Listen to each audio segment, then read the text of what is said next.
მოგესალმებით, დღეს მინდა გაგიზიაროთ ხშირად გამოყენებული ფრაზები, რომელთა ცოდნა გააბუნებრივებს თქვენს სალაპარაკო ინგლისურს. პირველი გახლავთ კონტროლის ქვეშ, under control.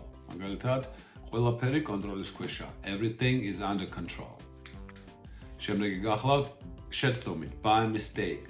მე გავაგზავნე იმეილის შეცდომით. I sent the email by mistake. On behalf of ვიღაცის ან რაღაცის სახელით. მე აქ მოვედი ჩემი კომპანიის სახელით. I got here on behalf of my company. At first, თავდაპირველად მე ვერ გავიგე შეკითხვა. At first, I didn't understand the question. By far, გაცილებით უკეთესი ან გაცილებით უარესი. ეს არის გაცილებით უკეთესი ფილმი. This is by far the best movie. გახლავთ დროდადრო, from time to time. მე ჩემს ბებია ბაბუას უსტუმრობ დროდადრო. I visit my grandparents from time to time.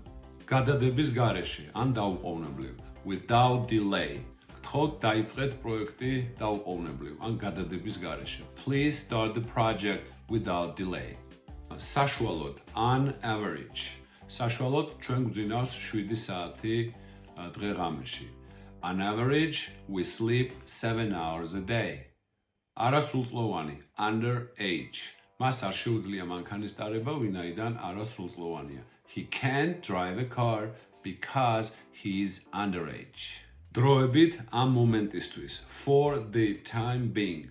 მაგალითად, ამ მომენტისთვის ავტობუსით მოგზაურობ. For the time being, I travel by bus. ბოლო ამ ვიდეოს პარაგრაფში minimum, სულ მცირე, at least. თქვენ უნდა დალიოთ minimum 2 ლიტრა წყალი ყოველ დღე. You should drink at least 2 liters of water daily. ასევე მინდა გთხოვოთ, რომ გააზიაროთ ჩემი ინგლისურის გვერდი English with Sandro, ჩემი პოსტები სურვილის მიხედვით ბუნებრივია და გამოიწეროთ ჩემი YouTube არხი, ასევე English with Sandro, რომლის ლინკსაც მიუთითებ ამ ვიდეოში. მადლობა.